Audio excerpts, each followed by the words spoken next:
Evangelho de João, capítulo 3. Jesus e Nicodemos. Havia um fariseu chamado Nicodemos, que era líder dos judeus. Uma noite ele foi visitar Jesus e disse: Rabi, nós sabemos que o Senhor é um mestre que Deus enviou, pois ninguém pode fazer esses milagres se Deus não estiver com ele. Jesus respondeu: Eu afirmo ao Senhor que isto é verdade. Ninguém pode ver o reino de Deus se não nascer de novo. Nicodemos perguntou: Como é que um homem velho pode nascer de novo?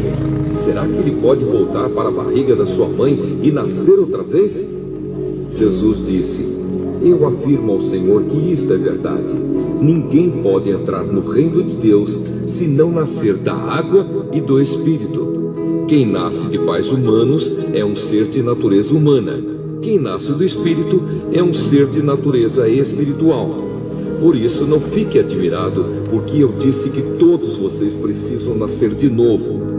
O vento sopra onde quer e ouve-se o barulho que ele faz, mas não se sabe de onde ele vem, nem para onde vai. A mesma coisa acontece com todos os que nascem do Espírito. Como pode ser isso? Perguntou Nicodemos. Jesus respondeu: O Senhor é professor do povo de Israel e não entende isso? Pois eu afirmo ao Senhor que isto é verdade.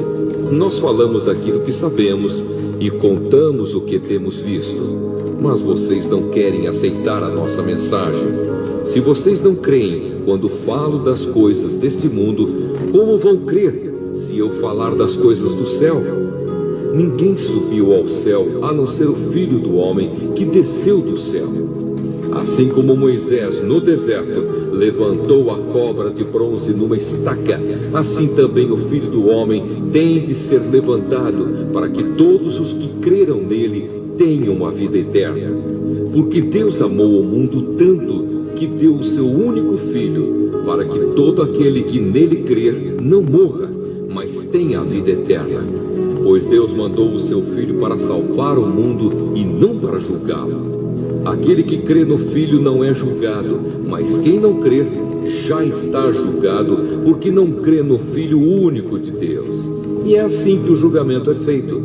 Deus mandou a luz ao mundo, mas as pessoas preferiram a escuridão, porque fazem o que é mal. Pois todos os que fazem o mal odeiam a luz e fogem dela, para que ninguém veja as coisas más que eles fazem. Mas os que vivem de acordo com a verdade procuram a luz, a fim de que possa ser visto claramente que as suas ações são feitas de acordo com a vontade de Deus. Jesus e João Batista. Depois disso, Jesus e os seus discípulos foram para a região da Judéia. Ele ficou algum tempo com eles ali e batizava as pessoas. João também estava batizando em Enom, perto de Salim, porque lá havia muita água. João ainda não tinha sido preso. Alguns discípulos de João tiveram uma discussão com um judeu sobre a cerimônia de purificação. Eles foram dizer a João: Mestre, aquele homem que estava com o Senhor no outro lado do rio Jordão estava batizando as pessoas. O Senhor falou sobre ele, lembra? E todos estão indo atrás dele. João respondeu: Ninguém pode ter alguma coisa se ela não for dada por Deus. Vocês são testemunhas de que eu disse: Eu não sou o Messias, mas fui enviado adiante dele. No casamento, o noivo é aquele a quem a noiva pertence. O amigo do noivo está ali e o escuta, e se alegra quando ouve a voz dele. Assim também o que está acontecendo com Jesus me faz ficar completamente alegre. Ele tem de ficar cada vez mais importante, e eu menos importante. Aquele que vem do céu. Aquele que vem de cima é o mais importante de todos, e quem vem da terra é da terra e fala das coisas terrenas. Quem vem do céu é o mais importante de todos. Ele fala daquilo que viu e ouviu, mas ninguém aceita a sua mensagem. Quem aceita a sua mensagem dá prova de que o que Deus diz é verdade. Aquele que Deus enviou diz as palavras de Deus, porque Deus dá do seu Espírito sem medida. O Pai ama o Filho e pôs tudo nas mãos dele. Por isso, quem crê no Filho tem a vida eterna. Porém, quem desobedece ao Filho nunca terá a vida eterna, mas sofrerá para sempre o castigo de Deus. O Evangelho de João, capítulo 4. Jesus e a mulher samaritana. Os fariseus ouviram dizer que Jesus estava ganhando mais discípulos e batizava mais pessoas do que João. De fato, não era Jesus quem batizava, e sim os seus discípulos. Quando Jesus ficou sabendo disso, saiu da Judeia e voltou para a Galileia. No caminho, ele tinha de passar pela região da Samaria.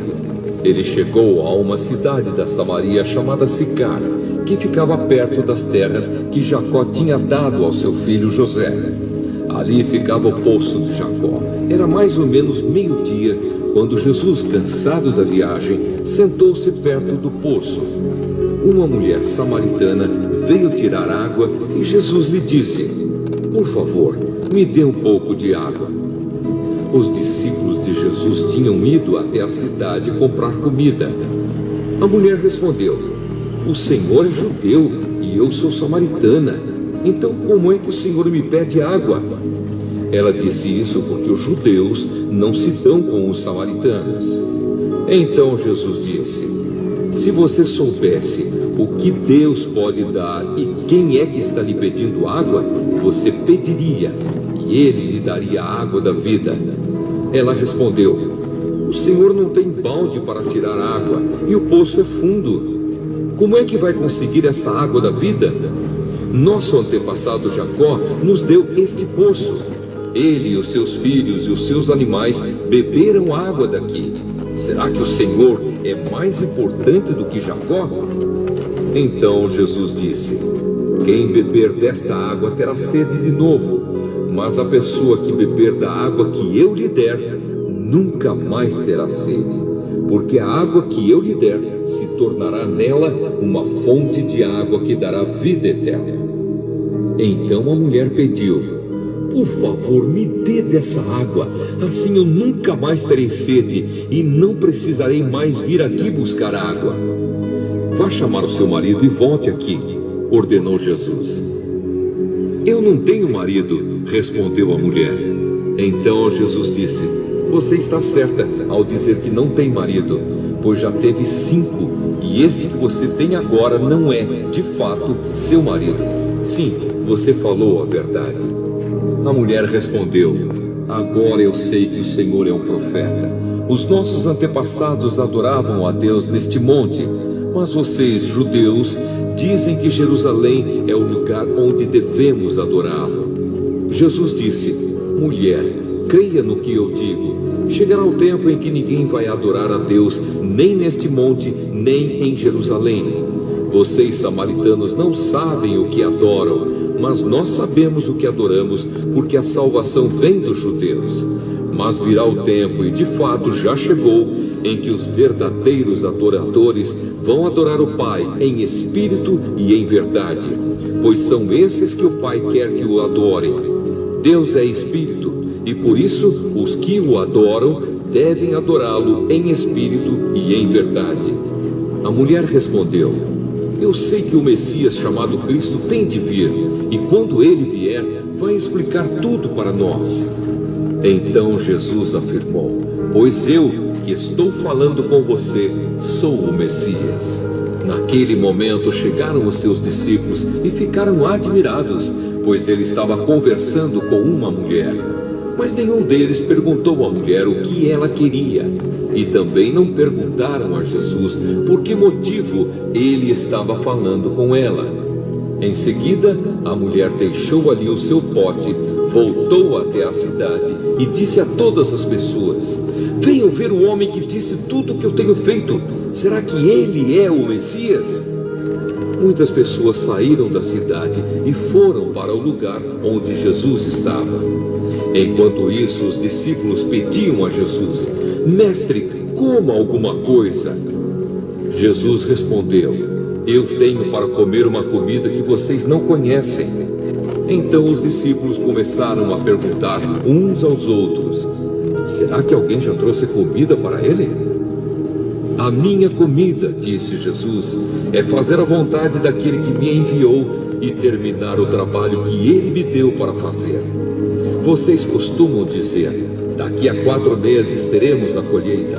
Mas olhem e vejam bem os campos. O que foi plantado já está maduro e pronto para a colheita. Quem colhe recebe o seu salário, e o resultado do seu trabalho é a vida eterna para as pessoas. E assim, tanto o que semeia como o que colhe se alegrarão juntos. Porque é verdade o que dizem: um semeia e outro colhe. Eu mandei vocês colherem onde não trabalharam. Outros trabalharam ali e vocês aproveitaram o trabalho deles. Muitos samaritanos daquela cidade creram em Jesus, porque a mulher tinha dito: ele me disse tudo o que eu tenho feito. Quando os samaritanos chegaram ao lugar onde Jesus estava, pediram a ele que ficasse com eles, e Jesus ficou ali 2 dias. E muitos outros creram por causa da mensagem dele. Eles diziam à mulher: agora não é mais por causa do que você disse que nós cremos, mas porque nós mesmos o ouvimos falar e sabemos que ele é, de fato, o Salvador do mundo. Jesus cura o filho de um funcionário público. Depois de ficar 2 dias ali, Jesus foi para a região da Galileia, pois, como ele mesmo disse, um profeta não é respeitado na sua própria terra. Quando chegou a Galileia, os moradores dali o receberam bem. É que eles tinham ido à festa da Páscoa em Jerusalém e tinham visto tudo que Jesus havia feito lá. Jesus voltou a Caná da Galileia, onde havia transformado água em vinho. Estava ali um alto funcionário público que morava em Cafarnaum. Ele tinha em casa um filho doente. Quando ouviu dizer que Jesus tinha vindo da Judeia para a Galileia, foi pedir a ele que fosse a Cafarnaum e curasse o seu filho, que estava morrendo. Jesus disse ao funcionário: vocês só creem quando veem grandes milagres? Ele respondeu: Senhor, venha depressa antes que o meu filho morra. Volte para casa, o seu filho vai viver, disse Jesus. Ele creu nas palavras de Jesus e foi embora. No caminho, encontrou-se com os seus empregados, que disseram: o seu filho está vivo. Então ele perguntou a que horas o filho havia começado a melhorar. Os empregados responderam: ontem, à 1 da tarde, a febre passou. Aí o pai lembrou que havia sido naquela mesma hora que Jesus tinha dito: o seu filho vai viver. Então ele e toda a família creram em Jesus. Esse foi o segundo milagre que Jesus fez depois de ter ido da Judeia para a Galileia.